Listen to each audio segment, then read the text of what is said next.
Ce que vous allez découvrir est une adaptation transmédia visionnaire, fidèle à la saga Titanoborg, le protecteur du multivers, de l'auteur burkinabé Ali Sampebgo, publié en 3 tomes pour le moment. Tome 1, la première guerre multiverselle. Tome 2, la guerre des Éternoïdes. Tome 3, l'ère des Titanoboïdes. Cette saison 1, intitulée La chute d'Exomera, est extraite et inspirée du chapitre 1 du tome 1. Entrevue houleuse sur Exomera, note du multivers. Dans certaines séquences, l'apparence de Mac Greatborg peut varier. Sa stature, son armure, la forme de ses oreilles ou de son visage peuvent évoluer. Ce n'est ni un oubli, ni une erreur. Mac est un métamorphe cosmique, capable de modifier son apparence selon l'énergie qu'il canalise ou la réalité qu'il traverse. Il est porteur d'un pouvoir illimité, un être en perpétuelle évolution. Son apparence est le reflet de sa puissance, et ce pouvoir est sans fin. Titanoborg, le protecteur du multivers, saison 1, la chute d'Exomera, épisode 3, la bataille des empereurs, partie 1. Déconcertés, les observateurs restèrent perplexes durant un moment, avant de finalement se décider à superviser les duels. Paquet l'exécuteur, voix ferme basse. Il est temps que chaque empereur prouve sa légitimité et que Mac affronte la vérité, sans le bâton.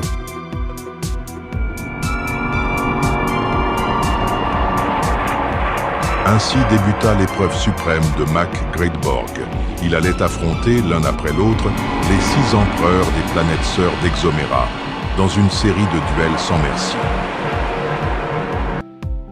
Déconcertés, les observateurs restèrent perplexes durant un moment, avant de finalement se décider à superviser les duels. La première bataille opposa l'empereur d'Exomera au souverain de Girmanos. Jbolor, voix grave, carnassière.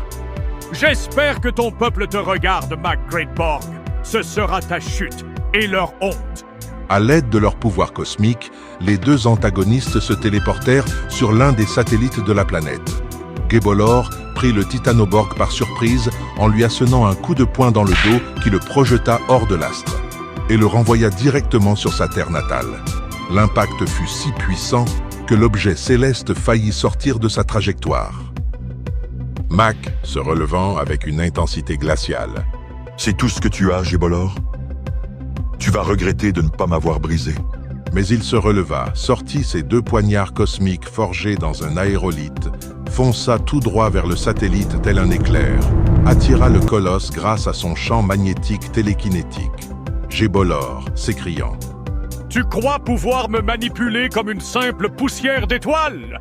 Et le poignarda dans l'abdomen. Ce dernier résista par le biais de son facteur guérisseur instantané. La blessure se referma. Jbolor, ricanant. « Tu ne fais que me chatouiller, empereur de pacotille. » Puis il envoya vers son adversaire une rafale d'énergie de rayons gamma. Mac, sifflant. Mauvais angle, mauvais calcul. Mac esquiva cette attaque, puis le terrassa avec sa fameuse explosion énergétique de source inconnue, avant d'emprisonner le Girmanoïde dans un dôme d'antimatière, et l'expédier dans la zone sombre, une dimension située au-delà même de l'espace-temps et faite uniquement d'une forme de substance et d'énergie noire, ainsi que d'autres sources énergétiques inconnues de la Terre. Jbolor, voix qui s'éteint dans le néant. « Ce n'est que le commencement, Titanoborg !» Puis vint l'affrontement avec Yak, la guerrière.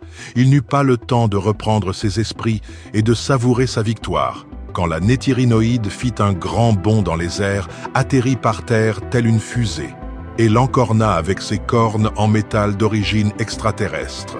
Mac, grognement de douleur, voix contenue. Tch, voilà une entrée fracassante. Yak, en rugissant. Je ne suis pas ici pour t'impressionner, je suis ici pour t'écraser. Il faillit s'écrouler, mais se redressa aussitôt par le biais de sa superbe armure guérisseuse. Mac, calme, implacable. Tu aurais dû viser plus haut, guerrière. Il dirigea ensuite vers la créature des rafales d'énergie cosmique, qui surgissait sans cesse de part et d'autre de ses mains. Elle s'effondra, Mac avançant lentement. Ce combat est terminé.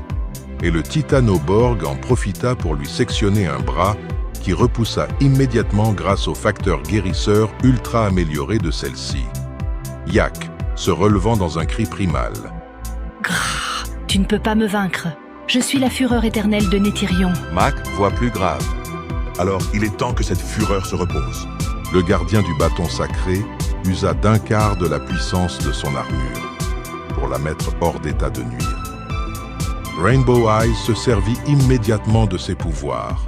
Il vira ses yeux au rouge et obtint la superbe force, puis projeta Mac à des kilomètres dans les airs. Rainbow Eyes, sarcastique. L'empereur étoilé, une étoile filante tout au plus. Celui-ci se téléporta vers son adversaire, Mac déterminé, Tu vas goûter à la frappe d'Exomera.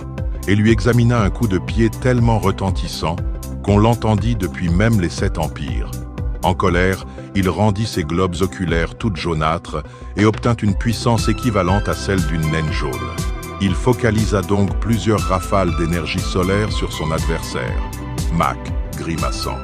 Ces rayons, ils pénètrent l'âme elle-même. Grièvement touché, il s'écroula au sol. Et son blindage en titanobium, un métal d'une rare dureté, qui provenait d'une autre dimension à laquelle l'on pouvait accéder en passant par l'hyperespace, commença à se désintégrer. Mais son organisme possédait un système incroyable d'élaboration incessante d'armure. Cette technologie futuriste avait doté son corps de sorte de plusieurs espèces de nanorobots exceptionnels, que les entités convergentes avaient dénommés titanoïtes ou titanobots. Ils lui permettaient de générer automatiquement des remparts de rechange en cas de nécessité. Alors, du plus profond de son ADN céleste, les titanobots s'éveillèrent. Des milliers de nanites s'élevèrent comme une brume dorée de son corps blessé. Ils s'agglutinèrent, fusionnent avec son énergie intérieure. Des plaques se matérialisèrent avec des traînées d'énergie bleutée. La nouvelle armure, la Zeta Great Borg, degré B, se forma, plus massive, plus gravée, recouvrant son corps. Mac, en se redressant, regard incandescent. Tu changes de couleur, moi je change de destin. Puis il recommença à cribler son antagoniste de plusieurs salves énergétiques qui l'impactaient énormément. Rainbow Eyes, titubant, voix basse. Tu tires à l'aveugle, Titanoborg, mais ton esprit est grand ouvert. Mais le pulsaroïde métamorphosa les couleurs de ses yeux en violet et retrouva ses pouvoirs psioniques, qu'il utilisa pour infiltrer l'esprit du cyborg céleste, si bien que ses facultés physiques et psychiques déclinaient progressivement. Mac, pris de convulsions mentales. Qu'est-ce que ce brouillard intérieur? Tu n'as jamais combattu dans le vrai champ de bataille ton propre esprit. La créature profita de cette défaillance physico-psychique pour permuter les teintes de ses deux sclères, qui devinrent tout à coup orange. Elle créa un désert illusoire de plusieurs centaines de kilomètres carrés de superficie et provoqua des tempêtes de sable qu'elle orienta contre le Titanoborg, qui se retrouva perdu au beau milieu de nulle part. Mac, à genoux dans les sables, luttant. Illusion ou pas, j'ai vu pire dans les abysses d'Exomera. Mais sa fameuse vue perçante et subatomique lui permettait de localiser les moindres mouvements du pulsarien. Grâce au pouvoir du cosmoïte, il créa un souffle astral qui effaça intégralement cette mystérieuse zone désertique. Tu brises mes mirages, mais je n'ai pas fini. Le guerrier aux yeux d'arc-en-ciel convertit alors l'intégralité de son appareil visuel en des nuances verdâtres, avant de faire apparaître une gigantesque forêt verdoyante et ténébreuse. Tu veux m'étouffer sous la nature? Tu ne sais rien de ce que j'ai affronté. Mac se servait de la superbe vision nocturne de son armure pour se repérer. Quand Rainbow créa d'énormes chutes d'arbres sur son adversaire grâce à son champ de force et sa télékinésie céleste, Great Borg fut gravement atteint, se retrouvant bombardé par de gigantesques billes de bois et coincé sous des tas de branches. Mac, écrasé sous les troncs. Je suis l'héritier d'Exomera, pas un tronc ne m'arrêtera. Il parvint finalement à se libérer en se propulsant très loin dans les cieux. Il généra alors un champ de force en forme de boule cosmique pour se protéger des attaques qui fusèrent de partout. Mais la créature n'avait pas encore dit son dernier mot, car ses yeux devinrent tout bleus. Elle rendit le ciel très nuageux et provoqua une série d'averses d'un mystérieux acide noir. Ce composé létal était constitué d'éléments chimiques ne figurant pas dans le tableau de Mendeleïev. Cette substance caustique est très corrosive, érodait vélocement l'armure de Great Borg. Mac, hurlant à travers les pluies acides. Mes molécules brûlent. Mais je tiens. Aussitôt, de nombreux titanobots envahirent sa peau tout entière, puis s'agglutinèrent pour générer un nouveau rempart. Mac, souffle court, regard brûlant. Tu ne comprends pas. Je ne suis pas qu'un guerrier. Je suis l'équilibre, incarné. Soudain, les entités convergentes décidèrent d'intervenir, car ils redoutaient une éventuelle défaite du Titanoborg, qui aurait pu entraîner un véritable désastre et faire tomber tous leurs plans à l'eau. Paquet l'exécuteur, tendant la main vers un artefact céleste suspendu dans le vide. Que le destin soit réajusté et que l'élu reçoive sa flamme. Paquet se saisit du bâton cosmique et le téléporta vers l'empereur d'Exomera. Mac, tremblant légèrement à voix basse. Il m'a choisi, moi. Mac se concentra pour modifier la taille de l'objet céleste.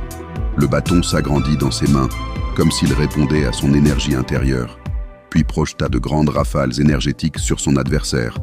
Mac, élevant le bâton avec autorité. Assez joué, maître des illusions. Il est temps de voir la lumière, véritable. Qui fut terrassé d'un seul coup, avant que ces deux sclérotiques virent à l'indigo. Rain, il comprit alors la véritable puissance du bâton, décida de tout mettre en œuvre pour le garder, et déclara pouvoir affronter simultanément les trois empereurs eutérioïdes, faltroïdes et mésionoïdes. Mac, se relevant, tenant le bâton droit devant lui, regard tourné vers les trois empereurs encore debout. Que les trois viennent, ensemble s'il le faut. Ma lumière est prête à les engloutir. Extrêmement courroucé par cet outrage, le dirigeant de Faltros répliqua en ces termes. Athos, voix tonitruante, autoritaire.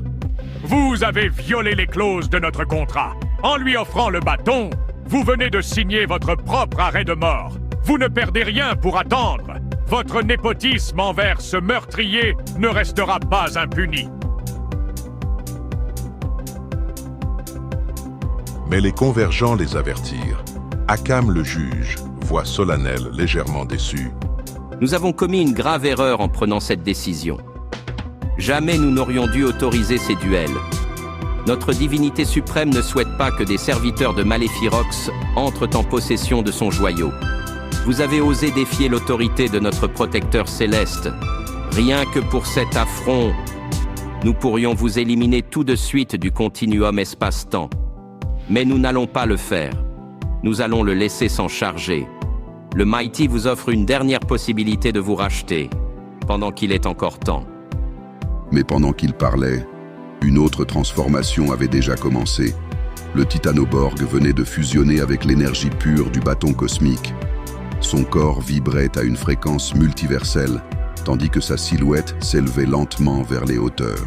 Une armure de niveau supérieur, forgée à la frontière des étoiles mourantes et des champs quantiques, amplifiés par l'essence pure du Mighty et l'énergie Zeta. La Zeta, Great Borg, degré C. Ce modèle ultime de protection et de puissance recouvrait désormais l'empereur d'Exomera.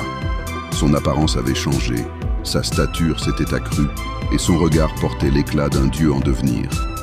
Mac Great Borg, voix grave, vibrante de puissance cosmique. Je suis prêt, qu'ils viennent tous les trois, ensemble, ou un par un, peu m'importe. La guerre des empires n'en était qu'à ses débuts, mais Mac Great Borg portait désormais l'armure du jugement suprême, celle qu'on nommera à travers les âges la Zeta Great Borg degré C. À suivre dans épisode 4, la bataille des empereurs, partie 2.